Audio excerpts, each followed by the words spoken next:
Welcome back to Chats with Jack. I am Jack Talcott.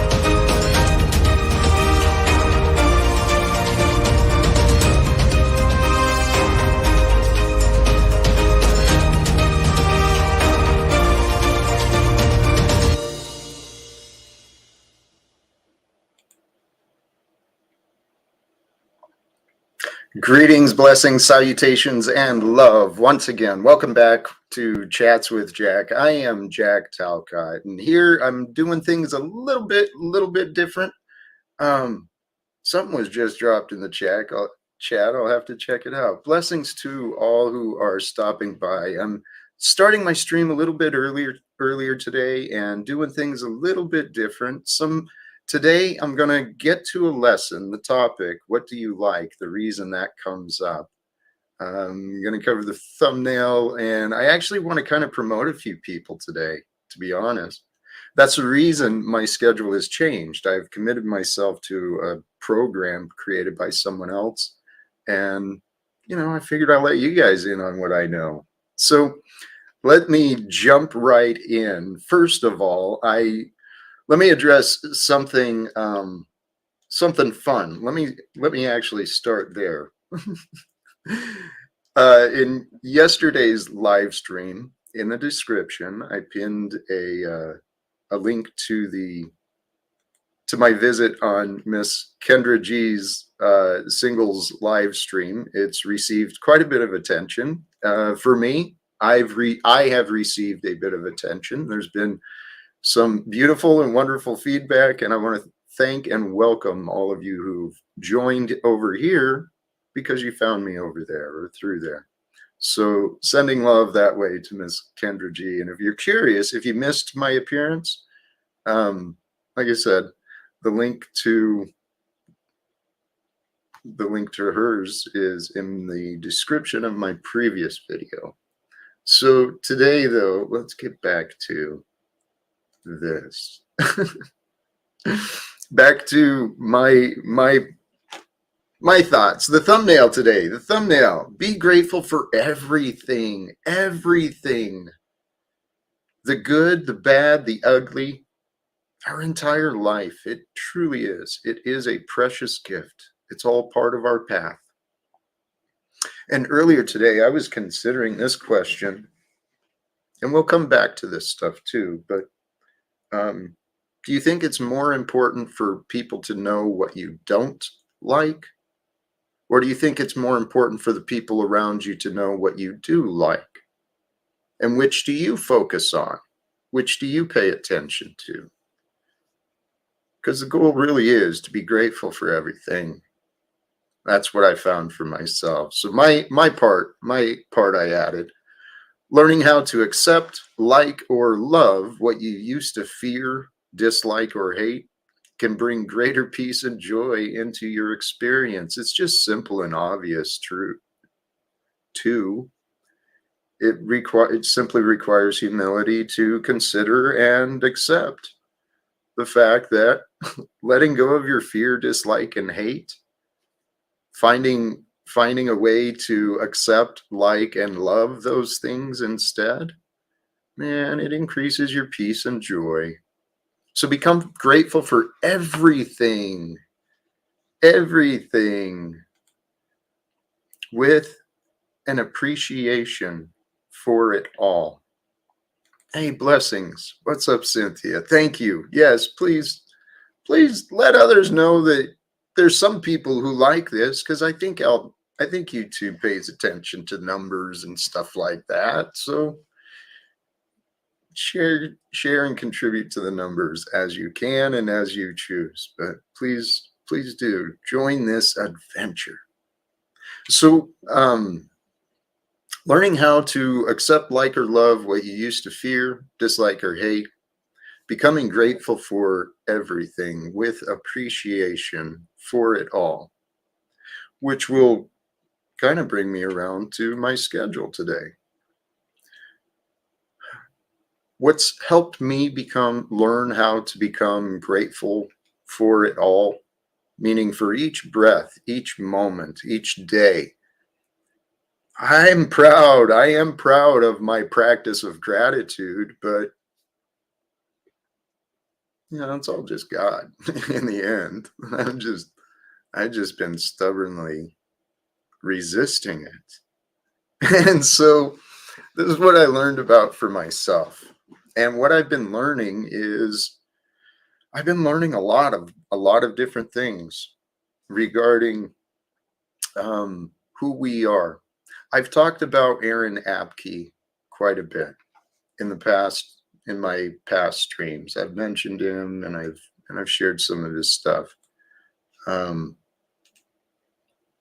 He put together a wonderful program called the 4D University, and I'm going to bring us around to that, but later today. So let me get to the point. He's a man I've been learning from, and I admire his instruction, the way he presents things. It is just so beautiful. And this afternoon, he is actually having a conversation with another beautiful instructor that I've been learning from, which is Teal Swan. And I know there's a lot of people who have opinions, but if you don't know of Aaron or Teal, please look them up. They are wonderfully gifted teachers in their own ways. And today,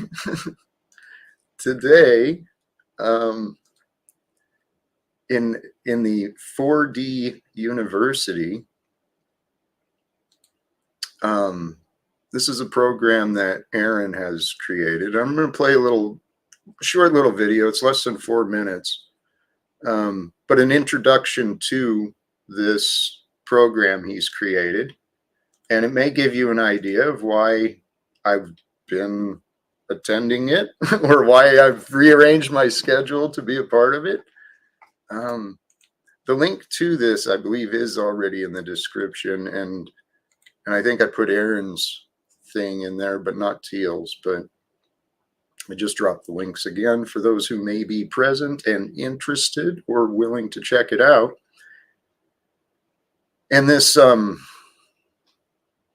here, what this is a short introduction to the 4D University, the Online Academy for Consciousness Expansion. And let me be clear,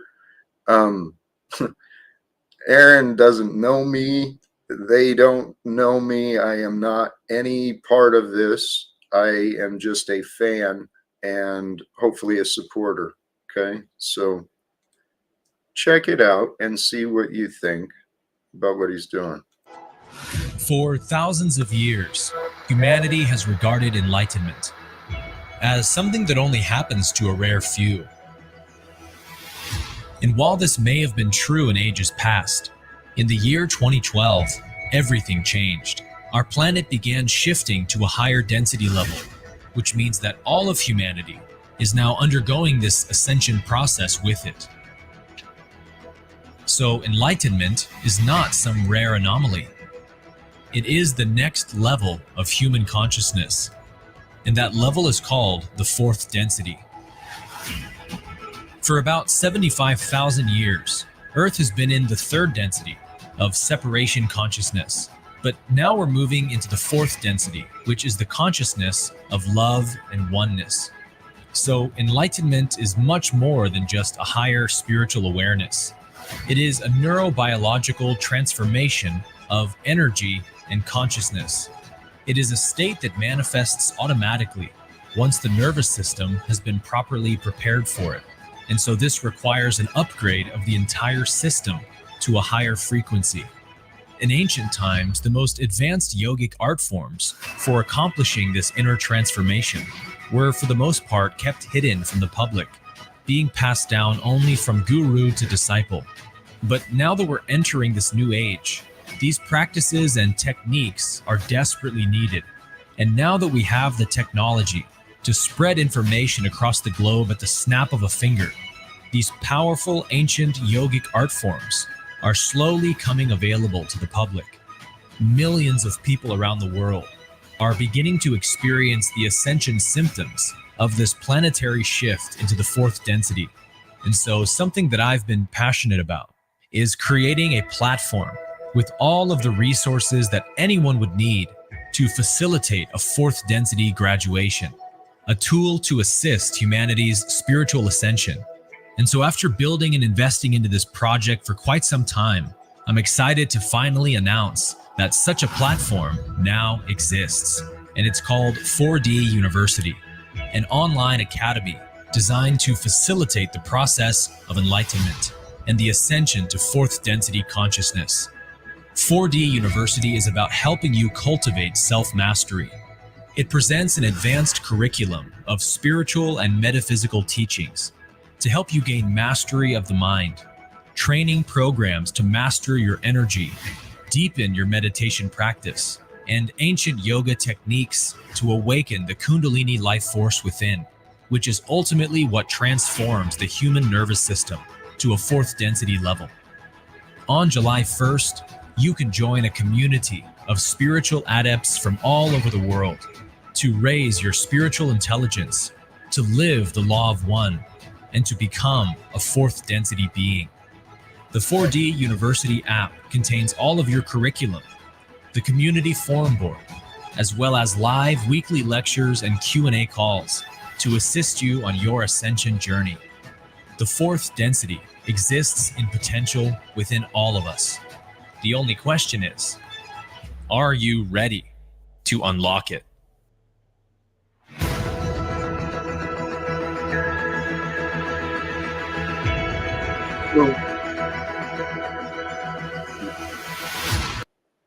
So this, I think, is a wonderful program. That the mobile app they've got, I've enjoyed it. It's pretty user friendly, easy to use. They actually do have different membership levels, and all the information is on the website.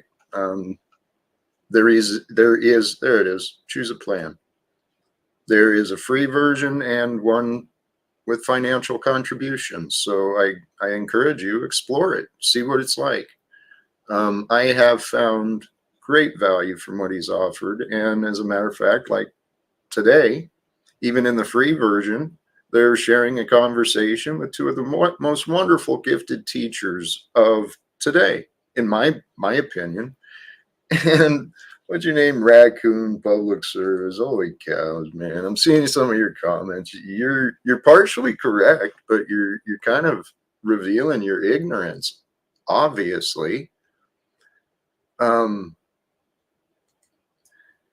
I'm not sure what you define by a new world agenda for oneness. I do point people to what Jesus was teaching about unity and oneness, forgiveness, mercy, compassion, love, all the good things that God offers.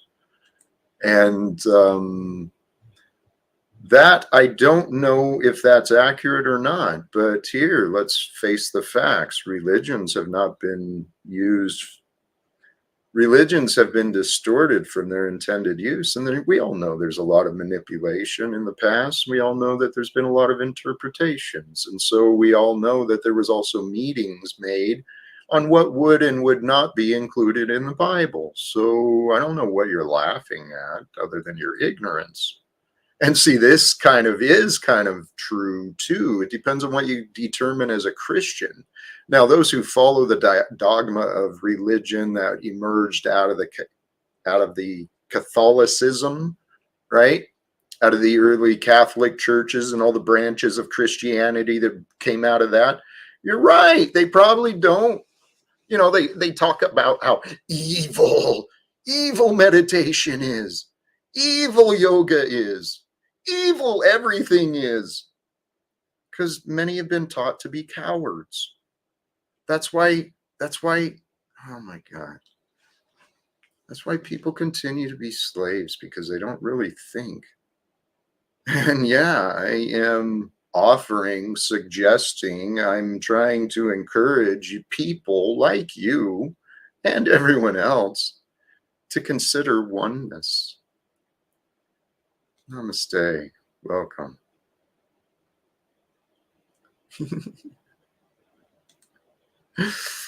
Here, you know what?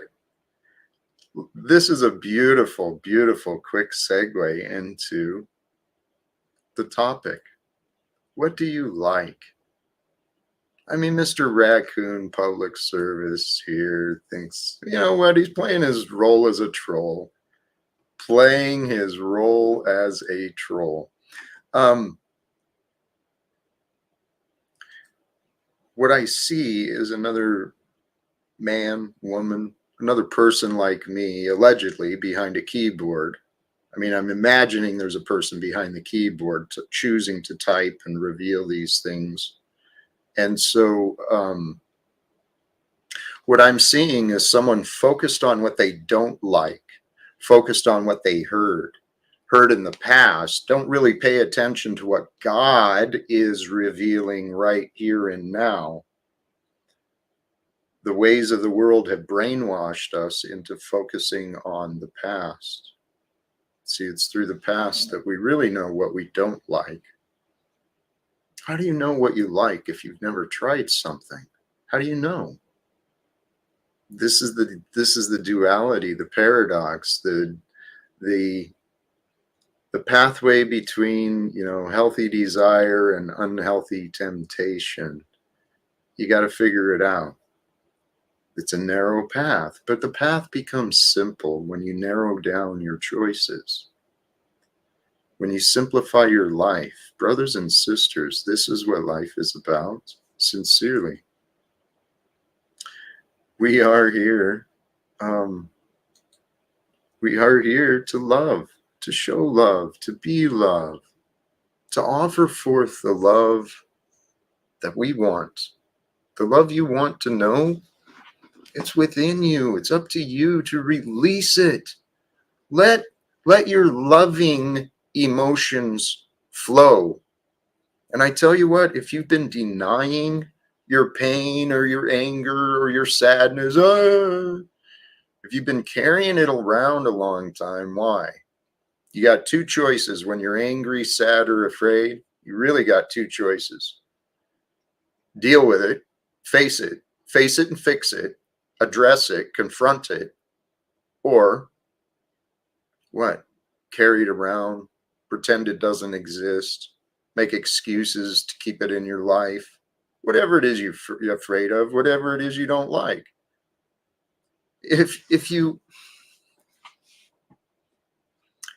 What I found for myself is the simple and the obvious, and it's by God's grace that I was allowed to see, to learn.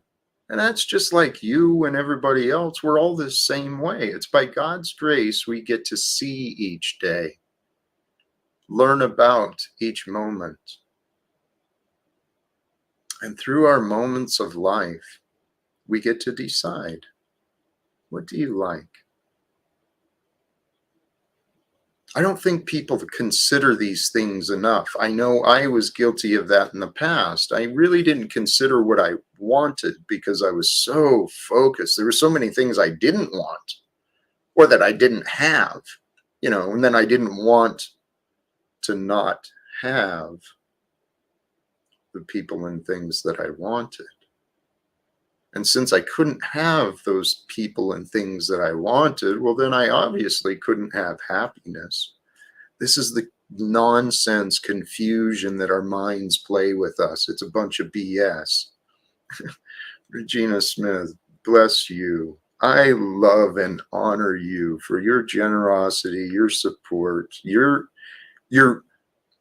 affection. Bless you. This is how we create a better world. Honestly, it is how we create a better world, by thanking people, for encouraging people doing good, people sharing encouragement, people sharing love. Man, join that trip. That's what this lifetime is about. We are here to overcome. I want to swear so bad. We are here to overcome that which the past has shown us to be unpleasant, unworthy, undesirable for our future experience. We are here to break away and unlearn what is not healthy or true. And this world we were born into, stop and think about it. I mean, it's funny, but it's not funny, because it's a joke, but it's not a joke. And maybe it's real, but maybe it's not real. And who knows? Only God knows. So praise God. But my point is, this world we were born into, history explains it, history proves it, but the truth of today, oh my God, the truth of today is really undeniable and so obvious. Oh man, I am so grateful. Sincerely, Regina Smith, and congratulations, Lizard Tree. I thought you had one before, and so that works out, I think. I have ideas in store. I'm trying to figure out what to do and how to do it. But I'm learning to have more fun in this life, brothers and sisters. And you know why? Because I choose to have more fun in my life. And you know how you can have more fun in your life? You can do it. You can. Well, let me not assume. I don't know your abilities. I don't know your efforts. I don't know your situations. But I bet if you wanted to, I bet if you really, really chose to commit to yourself and decide, you know what, screw this crap, man. I am worthy of more. I am worthy of more fun, more joy, more freedom, more peace, more love. Man, what have I been doing? When you start realizing that, I went through a lot of different feelings. I went through periods of shame when I realized how much I'd been holding myself back from joy, from happiness, from love, from freedom. I was the one creating my own limitations. I fell prey to my own imagined fears. I created my own slavery to me. And man, I was a cruel tormentor. I expected perfection, but man, I did nothing to support myself. I did very little to help myself grow, but I held myself to very high standards. I've learned a lot of compassion since then. I've learned the value of mercy. Oh, I was thinking about that earlier. How to encourage you, whoever you might be, and to help you maybe share with others you know. The idea I was considering is the joy of mercy. Ah, I mean, I know you got to go through pain and through anger and judgment. I know you got to go through all those bad feelings, those rough reasons, real reasons sometimes too. But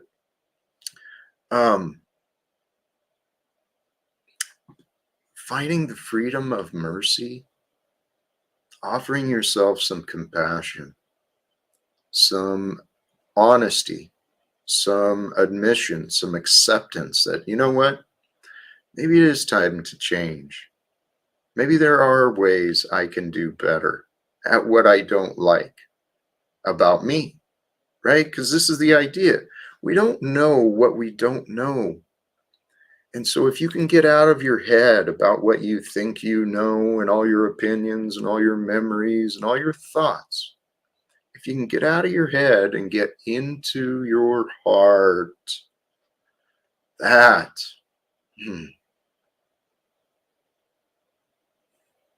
I'm not sure how to explain it, because it's not like something you do. It's just something that happens.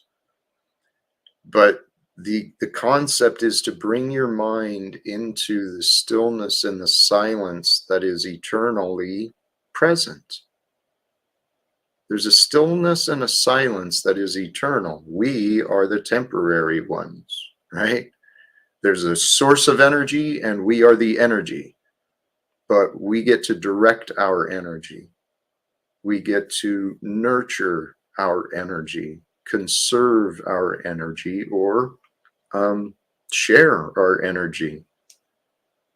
The energy that becomes us, right? That becomes who we are and our nature, it comes in many different ways. But recognizing that energy is everything. You are an energetic being. You are beyond the limits of your form and beyond the limits of your imagined mind. My mind just drifted to what I have learned others are doing these days.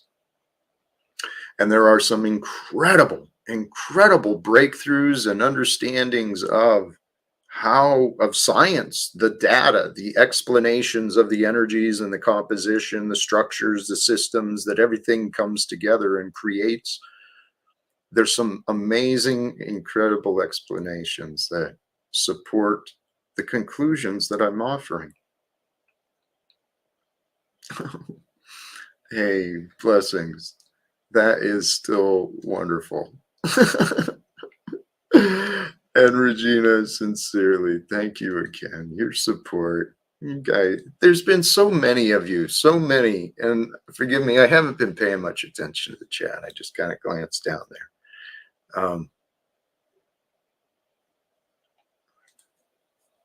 How does one find all this while they are too sick to work and have absolutely no way out?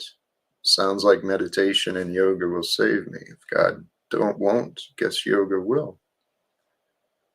Raccoon City, public service. If you're describing your situation, it sounds like you have the perfect opportunity for miraculous transformation, miraculous recovery. You've got the opportunity for miraculous blessings should you find your way to perhaps strengthen your relationship with God. I mean, all of your opinions, you sound pretty confident in what you think you know, but honestly, you're kind of presenting a little foolishness. Meditation and yoga, it's no shit, dude. Mock it all you want, you'll stay a confused fool. Duh.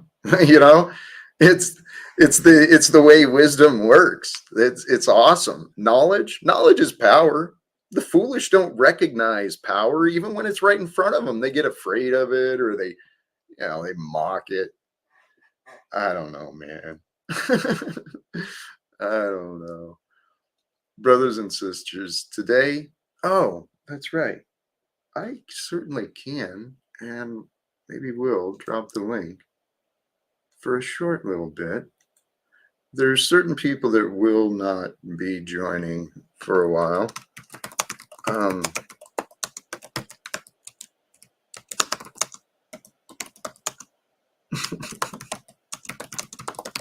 Sorry, my mind is not quite developed at the multitasking. I've let those skills go. I've allowed myself to train more on focus, but the pause is done. For those who do wish to join for the conversations with me, the scheduled thing with the 4D University, and while I'm sharing that and promoting that today, I think you had to pre-register for this event. So I'm not promoting the event, but I'm going to get to a discussion with two people I admire and see what I can learn here in about an hour. So we'll keep the stream going for a little bit, and we'll see what the universe reveals. That was the choice I made when I started, because I was debating. This week has been an interesting week for me and some of the YouTube community I found myself a part of. There's a little group where we bounce around and we share a lot of conversations and viewers together, but there's been some adjustments there, some interesting dynamics happening. People are people, and people are fascinating to me. So here, let me come back to the topics. Do you think it's more important for people to know what you don't like or what you do like? Sincerely, if you it's easy to get caught up, because we have familiarity with family or coworkers or people who we know. We think we have familiarity with them. And so we think they know what we like. And then we're sure to tell them what we don't like, and we're sure to tell them what we don't like about others. But when we're talking about what we don't like, think about what the energies are doing within yourself, right? Even if the don't like is, you don't like whatever. I was going to go the wars, you know, I don't like the wars. But it feels better to speak about things we appreciate. Okay. It doesn't mean you completely ignore the things you don't like. It doesn't mean you just continue to accept the things you don't like. It means that you address what you can and you let go of what you can not. Simple as that. You get to choose. How hard am I going to cling to this pain? How hard am I going to cling to this opinion, this memory, this belief? How hard am I going to cling and fight for what? What? I mean, most times the fights and the beliefs, and it's irrelevant to the future of life. So a healing question I want to offer you to consider. And I thought this would be more helpful with graphics, I realized, but can you let go of what you left? Can you leave behind the things you left behind? Can you include can those things you left behind include moments? Can you leave behind the moments and the people and the things that you left behind? Do they affect you anymore? And if so, why? And the other part of that, can you let go of what you left? Can you let go of what left you? Can you let go of those people and things that let you go? Right? They walked away, they died, they betrayed, they changed, whatever. Can you let them go with love, with affection, with appreciation, just appreciation and honor? They're another child of God. They're another one like me who doesn't always understand things, but I know they're trying hard. I believe they're trying hard. I want to believe they're trying hard. How about that? Find the words that bring you peace, but make sure your words are true.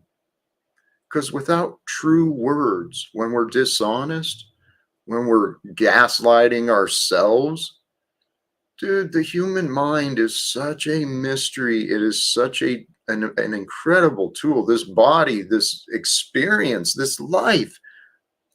Praise God in all ways, for all things, at all times, in all moments. Praise God because it feels good. Be selfish. Be selfish about your feelings, but be honest about what you're doing, right? And I'm not lying. I praise God because it feels good. It feels good to feel good. And if I can feel good despite the pain and the misery and whatever's coming up, fuck it. Nobody's got to tell me how to feel. Nobody's going to tell me what to do anymore either, man. Well, lots of people tell me what to do. People tell me what I'm thinking, which I don't know how they claim to know what I'm thinking, but especially when it's in contradiction to my words, but that's what I face. Sorry. Got off of my own little thoughts there. Brothers and sisters, I sincerely have so much love to offer, because that's what I feel. And I trust and believe that the reason I feel I have so much love to offer is because God allows me. I believe God allows me to feel I have so much love to offer, so much value to share, because I'm constantly with God, praising God, loving God, seeking God. I've recently, I've shared this often, and for those new viewers, for those who are newly tuning in, thank you and bless you. I sincerely appreciate you. One of my practices when I'm not sharing or when I'm not cooperating in conversations or participating, that's the word, participating, or creating, sharing, I seek inspiration constantly. Books, videos, uh, songs, podcasts, lectures, documentaries. I constantly seek growth in my knowledge of all things. Why? God is in all things. The more you know about the creation you are participating in, the more you can understand and see the patterns. And that's all life really is pattern recognition. But this reminds me of an earlier thought I had regarding pattern recognition and the way we identify problems. We identify problems simply from the pattern recognition. It's the tool, so it's a gift. So we use the tool and the gift of pattern recognition to identify problems, but then what do?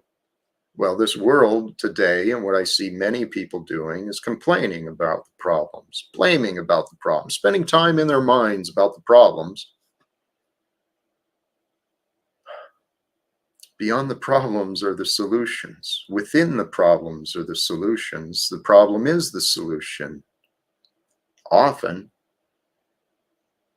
you got to bring yourself into becoming.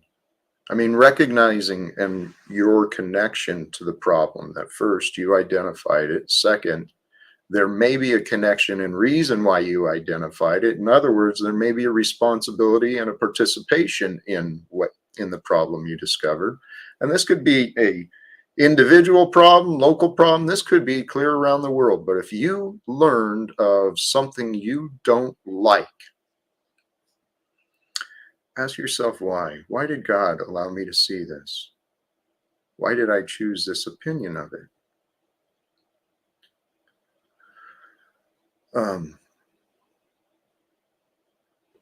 So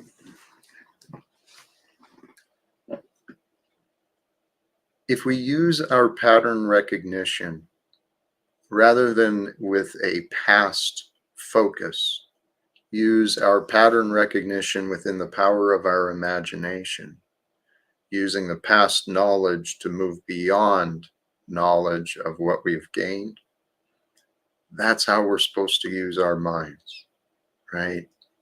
And you're not going to know your mind if you're constantly offering opinions, if you're constantly criticizing, if you're constantly complaining. It's an amazing tool. Where my mind just drifted right there is praise God. Praise God. By God's design, I have these theories that we have power of free will. And I'm going to swing back to this hopefully, but with the power of free will, it's returning to me seeking inspirations. I recently discovered a channel, and they're producing all these stories about these past saints. There have been so many of these apparently alleged, recorded saints created through the world. These people who have sought the divine.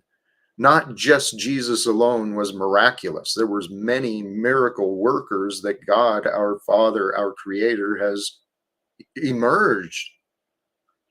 Life is a miracle. And I'm telling you, an inspiration for me was the story of autobiography of a yogi by Paramahansa Yogananda. It took me a long time to stop stumbling on his name. And even now, I don't know if I did it justice. Regardless, his story, autobiography of a yogi, it's about a young boy A young boy sparked with a desire within himself to know, what is God? What is this? What is this? And through his environment, his choices, his struggles, he sought out and he received the blessings of wisdom, the blessings of mentorship and discipleship, tutelage, His inspiration made me wonder, what might my life have been like had I been influenced by some of those things when I was younger? And, that's truly how he became a yogi, by seeking out inspiration, seeking knowledge, wanting to know, finding that desire within him and the belief that he could learn, that there was others who may be able to guide him, that he could learn from, and then you build upon the knowledge you learn and gain from others, and then you grow and you move beyond and you see what maybe was not discovered before. But even that's an illusion, because the truth is eternal. It's there awaiting us to discover again, each of us. But this world we were born into, brothers and sisters, it has profited from division, from fear, from struggle, from complication, from disease. This world is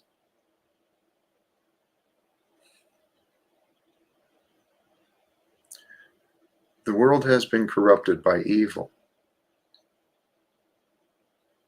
There's no other, I don't know how else to accurately say it. And evil is that which opposes the good. God is the good. All the good in the world is God. I suppose the evil is as well. So who are we to judge? But what I do know is that, brothers and sisters, here on earth, alive today, at this time in history, we are at a point where I think talking about it, well, where'd that go?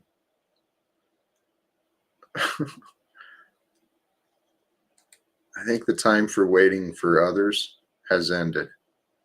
I believe this is our lifetime to bring forth the changes that our world has been praying to see done. And I'm inviting people to join me. What's my goal? My goal is to confront the problems that feed and profit from evil, such as the economic systems, the banking systems, the Wall Street gambling system. Then you got the pharmaceutical disease system. You've got the what's the word for colleges? Maybe that's what you got the industrial indoctrination of our education systems. Let me not be too critical, because that's an experience I did not personally have. I don't know what I don't know. I just know that our world can do a lot better. Brothers and sisters, part of the things I have been seeking connections, and through recently, I've met a lot of people from a lot of different places, but people in the Western world, I want to be polite, but I want to use the right words. I think it's time for people in the Western world to wake the fuck up. Simple as that.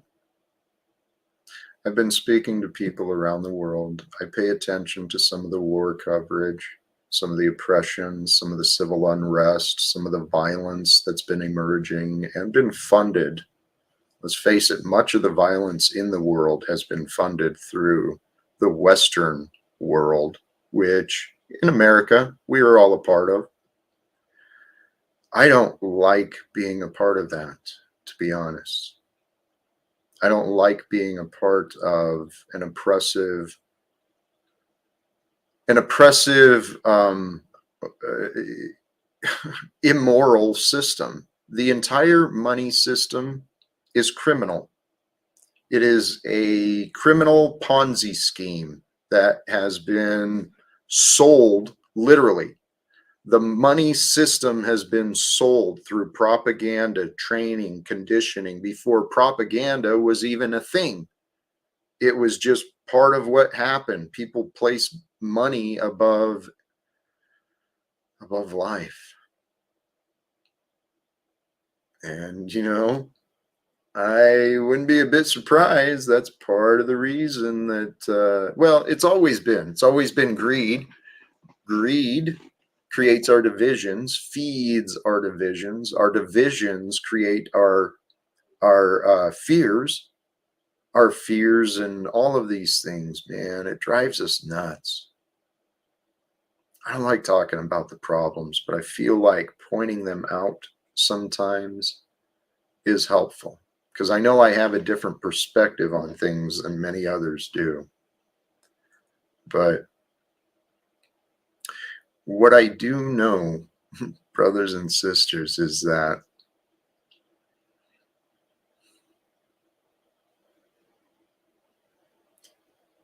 I believe it's time for the good men and women of this world to step up, to start doing it, to start showing it, to start living it, living as honorable men and women. Particularly, let me address those who I want to be associated with, those who call themselves Christians. I encourage you, if you want to claim to be a follower, claim to be a disciple of Jesus, of Yeshua, why don't you figure it out? Figure it out honestly, humbly, graciously. That's what I've been trying to do. It's not always easy, man. It's not always easy to be nice, to be kind. It's not always easy to be generous. God will test us. God will test us. What do you care about more today, Jack? Do you care about those few dollars in your hand, in your pocket? Or do you care about this cold person standing out on the street? What do you care about more today, Jack? But God, it's my last ones. Look where he is, and look where you're going to go tonight, Jack. All right, God. I don't care about this pocket crap. Please, if it helps this man, let it go. I don't know. Brothers and sisters, I am feeling good. I'm feeling great about my life, and sincerely, I hope you can achieve this for yourself. This feeling of life, this feeling of peace, this feeling of connection, of wholeness, of oneness, of wonder. I want you to feel this with me, to know it. I mean, I don't know. I have wondered, what did those Buddhas feel? Those yogis? What did Jesus feel? What did he feel? How did he man up through that punishment and keep going?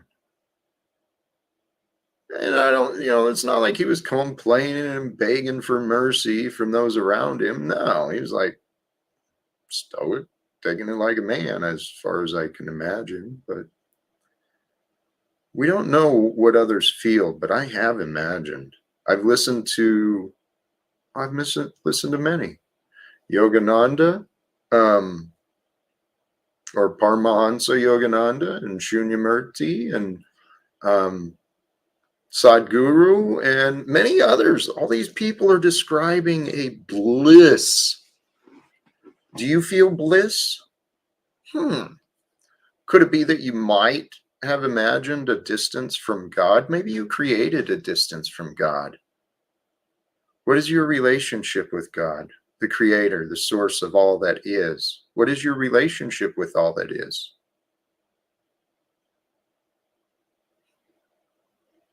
I spent a lot of time being miserable and unappreciative. It wasn't fun. As my past life started to crumble away from me, I went through a lot of emotional and mental pain. I learned mercy and compassion in many different ways. Not from the world in so much, but in many ways I have. So, praise God. These stories of ours, that's what our lives are. Our lives are stories. There is a creator who is the author of all time. We are the narrators of today. We are the ones who are co-creating, telling the story of ourselves, to ourselves, and each other. So which stories are you telling? Are you telling the memories, the reflection of the past of you, or are you telling your future vision of who you are becoming and what it is you are doing? Pay attention to you. Do you focus on what you know or what you are learning? Are you listening or are you offering? I mean, there's a time and a place for all things. Everything has to be dynamic and fluid. And I mean, it's just how it works. Everything is dynamic and fluid. It's us. We get in these rigid little, oh, this is how it is. And because I learned this and this is no. We get into this nonsense and think we're above everything. It's like, what? Dude, you're making yourself feel bad because of your opinion.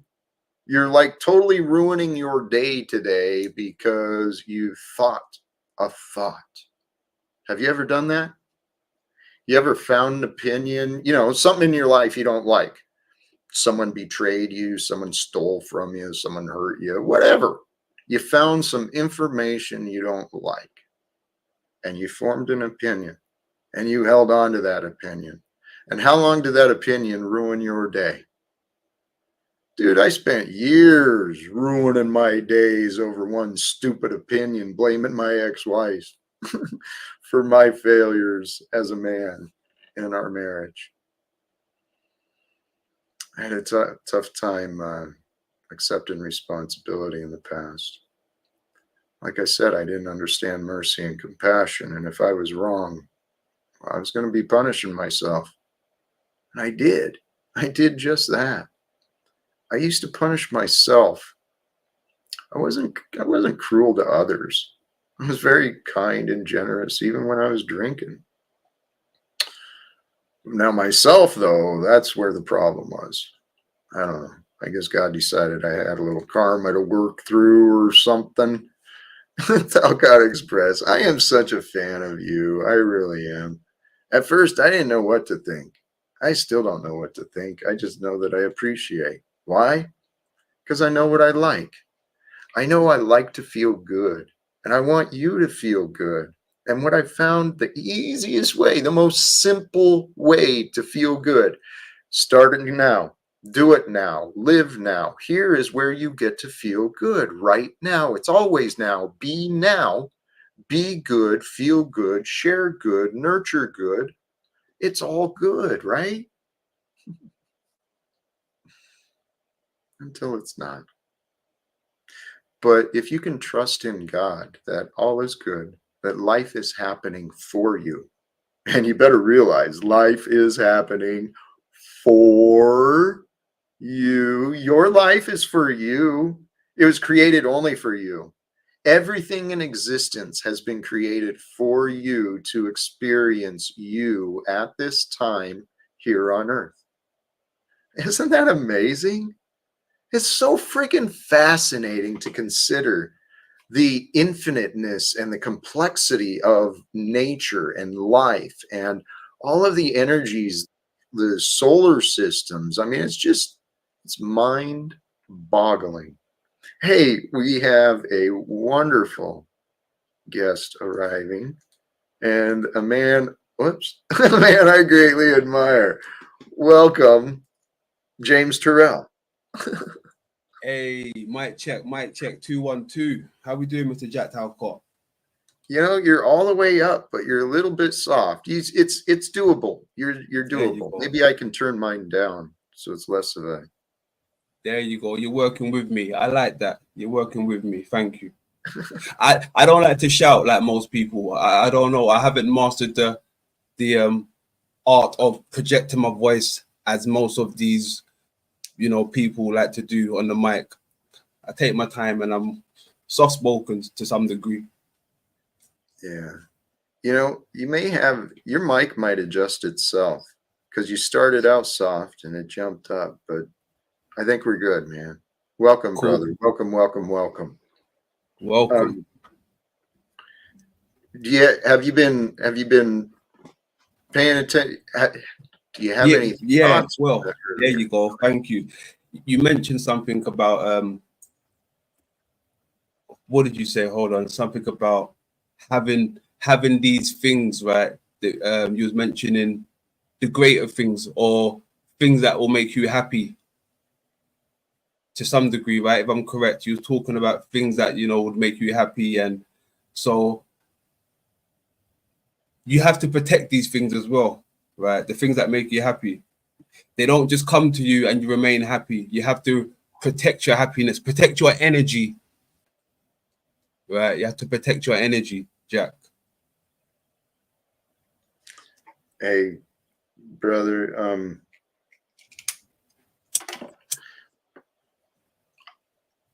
partially, and I'm glad you brought it up the way that you did, okay? Because the things really don't matter, and we're a thing, but we obviously matter, right? Just like things do matter.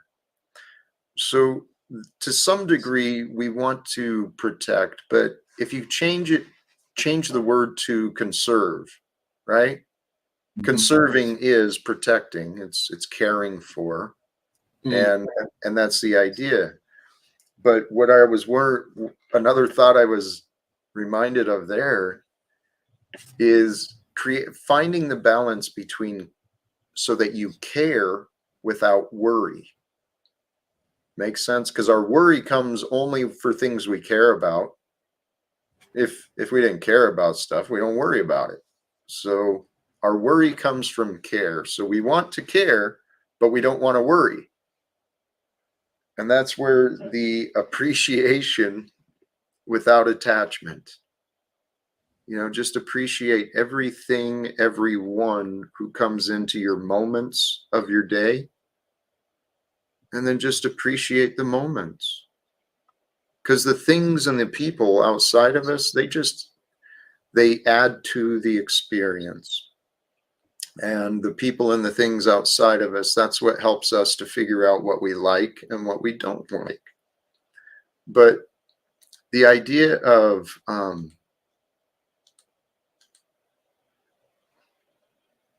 focusing on what we don't like versus what we do like, I think that is an important thing to pay attention to. How much time are you focusing on the positive versus the negative? Because even with those things we care about, brother, right? Even with those things we care about, are we focusing on our care or the fear, the worry, the protection? Make sense? Yeah, I mean, in an ideal world, you know, I would not be worrying about situations, but like you said, right, with some of the people that we interact with, I don't know whether it's worrying or we're just looking out for ourselves, but at the same time, I do worry about my children, right? When I'm putting them in the care of people that have a day job looking after them, but you know, things happen to children when we're not there. So these are my worries when it comes to the children's. These are the things I worry about. Anything else, it's water off my back like a duck, right? Honest and truly, Jack, those are my type of worries. The metaverse and all this stuff is not a worry to me. It's actually mental exercise, to be honest with you. I understand that. I'd encourage you, though, explore your worry. I mean, even still, I absolutely honor and respect. It's what you're saying is justified and true. I care about this world, dude. And actually, you know what? You are perfect. That is what a good father does. Um, I'm past the roles. My children are grown. So that's what I realized, back in 2018. My son he was almost done with high school. I thought we'd have a couple more years together, but um, I'm at a stage in my life where my focus is I care about everybody's children, honestly. Even the adult children who really piss everyone off. I care about those children too, those big gorillas. Yeah. So you know who I mean, but Yeah. I don't know, man. I am truly inspired, and I truly believe speak into truth, speak into being, and I keep speaking into being a better world. A better world is coming forth for our children, for the children of our children and their children, so that they don't have to continue paying for these goddamn wars. So they don't have to continue paying for profitable prisons, Mm-hmm. paying for what? Border walls and creating walls at the borders. Walls are for prisons. Are we prisons or are we free? Are we? Ooh, hey, let me get off my high horse. Yeah, you's cooking. You's cooking. You's cooking. You're Well, cooking. let me check myself another way, because recently I connected with, I believe, a very inspiring young man in a refugee camp from the DRC. Mm-hmm. I've been communicating with him, and he's doing. It sounds like he's doing some great things. He's promoting education, educating the children and even the women, especially regarding some skills and learning different things. And here's the point I wanted to get to. I see a future where our corrupted governments are not the way that they are, where we change. That we're going to change the top-down approach when we start building and developing leaders, when we commonly work together to develop the leadership from around us and within us, as we all become um, more self-governing, self-regulating. When we govern ourselves, when we control and regulate ourselves, guess what? We won't need so much outward enforcement and oppression and all of this other nonsense. Our freedom and our morality go together in many different ways. I think it's true with our freedom of choice. You start lying to yourself, I think God takes away our freedom of choice. And it makes sense, because if God's got it, it's like built into our design, I think. I mean, I haven't had conversations about this, but I think God's got it built into our design that when we show ourselves to be untrustworthy with the truth, right? Because God's laws, God's truth is written on our hearts. And within us, we've got the true consciousness, the awareness that knows. And so within us, we've got the awareness of knowing and the law written on our heart. And so when we stray, when we push away the truth and we say, no, that's not true, I didn't do that, that can't be real, whatever it is, we make up these excuses and don't really know. Well, then we create these false memories. And then we rely on false memories and start building habits of confusion. And when we're lying intentionally, we have vulnerabilities and those insecurities. It makes us real reactive. That's why the world's all nuts, man. Because people have given away their freedom of choice, and God allows it. So I believe, I think God can allow us to gain. I know for a fact, I know God allowed me to gain control of my mind. I didn't realize I was doing it, but I was seeking to know God. And that's why I'm telling you guys, that might be a shortcut to improving your life.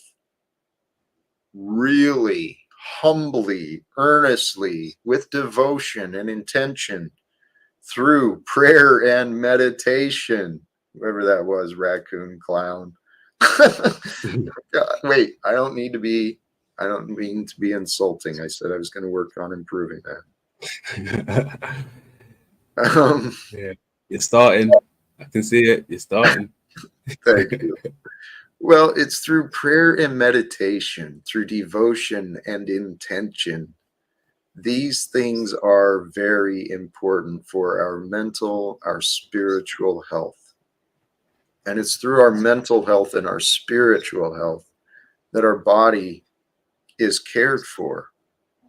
And when your body's cared for with yoga and exercise and the power of prayer and meditation, throw in there some high potency nutrition, get some real life food into your diet, man, life gets so much better. Life gets Definitely. I agree with that. I mean, the diet that we are eating, you know, with the chemicals, it could be definitely having an impact on us, our everyday life, you know, the way we think and the way we treat each other, just by the chemicals that we intake from the food that we eat. That is a big part of it. And Lizard Tree, thank you for reminding me. And Raccoon, please, I intend no offense. And certainly I don't know what anyone else is dealing with. That was a wonderful reminder for me, Lizard Tree. Thank you. Here might be some fun. It is a gentleman I've met recently, and I am actually a fan of, but we'll see where it goes. Welcome, Rant. How you doing, brother? Hello. What's going on today? I'm trying something new. I'm going to try to be nice today. Holy cows. Thank you. Am I like the first, or this is your first time trying to be nice to me? It's the first time in a long time that I've just been intentionally trying to be nice. Holy cows, man. Thank you. I appreciate that opportunity, man. Can't make any promises. Hey, no, respect. I understand that. Well, here's the good news, though. I don't know when you might have tuned in, but I'm planning to drop away in about 20 minutes. I've got another thing I'm joining, conversation I'm scheduled for. So it is good to see you, though, Rant. Welcome. Hey, I just wanted to drop by to maybe, do like a thought experiment. Please, feel free. Because, these are things that I contemplate sometimes, right? So if the whole world, right, like if all the people that were not in control of the system, right, not the overrulers of humanity, but just regular human citizens of the earth, right? Mm-hmm. If everyone were to adopt a complete, like the attachment, like we get rid of attachment, we're going to be pacifists, right? I mean, that's kind of like what you're saying. What would that look like? Because there's always going to be a portion of the world that's not going to accept it. So like, wouldn't it give them more control without even the price to pay to have the control? It's like you're basically like handing them, you know, your freedom. I think you may have the wrong idea of what a pacifist is. Or maybe I have a different idea of what a pacifist is, but A pacifist is opposed to violence. right. And so if there's a group who doesn't want to play along, we're going to address them together as a group. We'll get a group together of people who don't support violence, and through education and correction, we'll find a way to work together. But my thing is that, like, unless we could literally separate ourselves into another world, right? Like the kingdom, right? Where we could all be pacifists, like you would have to be able to choose to be there. And then everyone in that realm would be on the same, on the same level of being pacifists. I think that could work. But since we're trapped in this realm currently, you know what I mean? With people who were never going to be pacifists, if we are all to, become pacifists, that just increases their control over us. Does it not? No, I disagree. And I'm not sure how to address it properly, to be honest. Because look at it this way, Jack, right? The people that control the world, right? If they could, they would have total control. Do you disagree? I would assume. I mean, they're heading that direction, right? So you have to question what is actually stopping them. Because the most pacifist nations, right, are in basically total control. And what? Whoa! What are you trying to say? A pacifist nation is in control? Where is this? So, like, look at what happened to the people who practice Qigong in China. No, today? Just like in the recent few years, they were right. Yes. they were all pacifists in China, just wanting to practice their spirituality, and basically one by one, they're not in charge. They've been imprisoned, right, and they've been killed and harvested for their organs. Right, I know. I want America to stand up and do more to end that shit. Well, that's what I'm saying. If we're pacifists and we're opposed to violence, we can't actually stop it, because there's going to come a point where those people who are the ones capturing those people are going to say, we don't care about your legislation. We don't care about your law. We're China, and we're going to do whatever we want. And so the pacifists of China have been eradicated. And one by one, look at like India, right? They're very pacifist as far as their religious beliefs. But they're not able to progress it as far as a nation. They've been kept under the boot of capitalist tyranny. Right. So let's come back, because you've presented contradictions. You made the claim that the world is being run by pacifists, and then you showed. No. I didn't say the world is being run by pacifists. I said the world is being run by tyrannical people who will never be pacifists. Oh, okay. Well, here. Right. And it's time we fucking change it. Well, that requires violence, Jack. Even to defend yourself from an assault, it requires violence. No, Rand, you're supporting the past. You're supporting the tyranny and the capitalist, the profits. Wars create profits for the oppressors. Let's say you're walking down the block, huh? Right? You're walking down the block, right? And the law says that you're protected from being, mugged. But some guy decides to mug you anyway, right? Even though it's against the law. There's no cop around to help you, right? This guy's attacking you. You defend yourself. Okay. That defense requires violence. Okay. And that's what I'm saying. So what? If we adopt pure pacifism, how could we... Rand, you're not allowing me to say much. All right, go ahead. Okay. The pacifism, peace is the answer. Okay. There's ways to win wars. It's through decimation, destruction, total domination. That's the old ways. That's what has built profits and billionaires. So the other thing that is clearly available is communication. diplomacy, conversations, negotiations, discussion like adults rather than animals. And we're worse than animals. We don't have respect for anything collectively as a species. This is disgusting.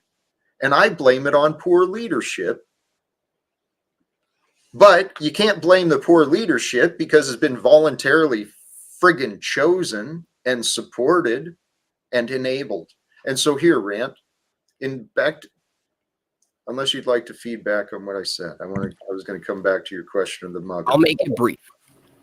I just wanted to say that, I mean, essentially, we can't outweigh the fact that 5% of our population is going to be psychopaths. Just based on statistics, 5% of the population are confirmed to be psychopaths by our metrics and data. Dude. So we can't do anything about that 5% that's always going to be psychopaths. Okay.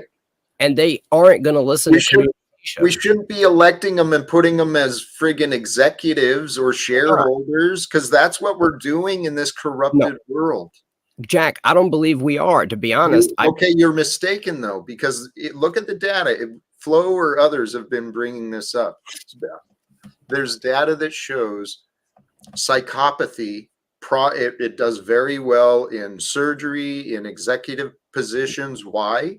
Because we've built a cold-blooded, strongest of the fittest, everybody's in competition and all this nonsense. It's completely inefficient. We live in a backwards world. I know what I know about me. And what I've learned about me is peace is the way. Jesus taught the way. The early Christians were followers of the way. The way of God was shown through Jesus. Mercy, love, compassion, and healing. But Jesus was not a pacifist. According to you. So you think Jesus was not a pacifist, but I am a pacifist? Well, what is the distinction? In order to be a pacifist, you have to be against violence. Okay, which I am. Now, Jesus was not against violence. According to which? His deeds or words that you interpreted? Both. Okay, please help me know. How did Jesus promote violence against people? I didn't say promote. I said he was not against it. He was not opposed to violence. Okay, so I'll tell you. Did he enable violence? As far as actions, in his actions, when he had gotten fed up with the money changers in the temple, he started whipping them and flipping tables. Yeah, why aren't we doing that? Why aren't we doing that to the people, the bankers, the Federal Reserve, and the corrupt government officials who fucking sold us out to the money changers? I agree. Well, let's do it. That's what I'm saying. We don't have to be violent. We don't have to be violent. We can, flipping over tables, dude, that's a harmless act. It's a sign of righteous action, right? But it causes no harm, causes no destruction. Right. Even whipping them is not to kill them. It's just to cause them pain, to let them know that they fucked up. But it's like a punishment. It's not, he's not trying to kill them with a whip. It's not a weapon that, a whip is just to let you know. It's like a slap, right? So I agree with you on that. And as far as his words, right, he was saying, essentially, I didn't come to make peace. I came to bring a sword. He came to bring division. Yes. And that in itself is violent. No. It's a division from the past to bring in the new. All these things are open to interpretations, and the conditioning, the slave owning Christian mindset has been conditioned into our modern days, because the slave owning Christian mindset that was in America, let's not overlook what's happened. It's our religions have been distorted, arguing over about what books and people have said. I'm telling you, even if Jesus did come to create the division, I truly believe it was a division from the past and the future, the new way, introducing the new way. And we are here at a different time. I truly believe, I know in my heart, I am here to bring peace. And I believe I am following as a disciple of Jesus. I believe he wants peace on earth. He's the Prince of Peace. My thing is, Jack, I'm just trying to say that pacifism requires the opposition to violence. That's And what I'm I doing. do believe that it's going to require violence. I think that where we disagree is in our understanding of the word violence. That could be. I think that's where we mainly disagree, because I think we both agree that it's going to take action and the application of truth, right, to the world. We have to bring the truth physically to the world, and they're not going to accept it. This action is going to be violent in its carrying out. This is social violence. When I come out here on the internet and I confront the lies, this is violence. To some degree, it is. The violence, though, the violence with words, it is against beliefs. And this is the problem. This is the trauma. And you mentioned the 5% of psychopathy or something, the data of the people with problems. We have a society today, believe me, I used counselors, and I was required by the employer to go visit psychiatrists. These people do not understand the mind. They've received an education from this industrial system. They just memorize stuff other people told them. So we today, outside of the institutions, like this call, I'm going to start wrapping up soon.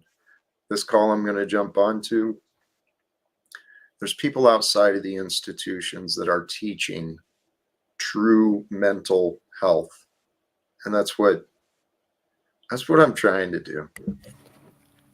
I see what you do sometimes, right? I see what you're trying to do, kinda. I mean, I don't really understand it completely. You know what I'm saying? I guess that takes time. You got to unravel layers of the onion. On the surface, you know what I'm saying? I do find a lot of problems, but I've already made you aware as I found them. That's the cool thing with me, Jack, is that you know where we stand. I'm not holding nothing in my pocket. I'll let you know right there and then. I see.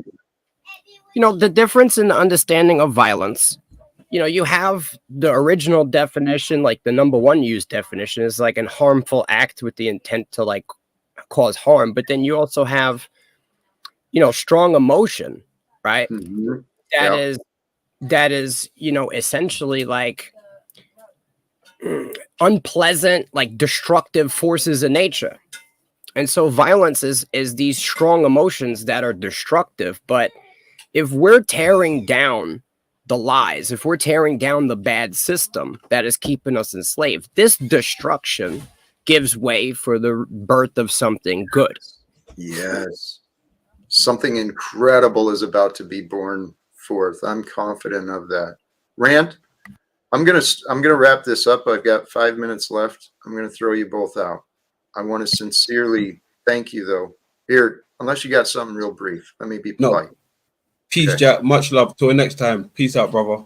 Much Bro, love. that's my 2 cents on righteous violence. Please. Thanks Go for ahead. having me. You already know. Hey, blessings, Rand. Thank you. I love what you brought. I really do. And you present yourself. I'm a fan. I've shared that elsewhere. You got a wit and a humor about you. You're cocky. You're funny. I trust you to consider, though. You did. You've been approaching. You've been allowing a mind open. There's still some hurdles, some disbelief, some resistance. It can't be possible. It can't be, but it can. It can be possible, and I believe it's possible, and I do believe this is real. Brothers and sisters, this live without fear, it's not a joke. Find out what you like, right? Build within you the fire, the desire to become that which you like, that which you want, and you know what the world wants. You know what the world likes. Well, be true to the truth. Right? Authentically grow into you. Allow what you like and don't like to change. Be healthy. Allow yourself to adapt. Allow yourself to grow. Allow yourself to discover new and vibrant and beautiful and different things, right? Honor what is true, your commitments to people and time and places or whatever. Honor what is true and what is committed. I'm telling myself that. I'm looking at the time. Honor what is true, but allow your heart to discover why you're here, right? Find what's special about you. Grow into more of that and share that with the world. And sharing what you like, that's how you enjoy living as you. And I do enjoy sharing time with you. So thank you again, sincerely, brothers and sisters, especially all you who are new, especially all of you who have been around the whole time. Holy cows. Praise God. Choose love, peace for everyone, and live without fear. Thank you again.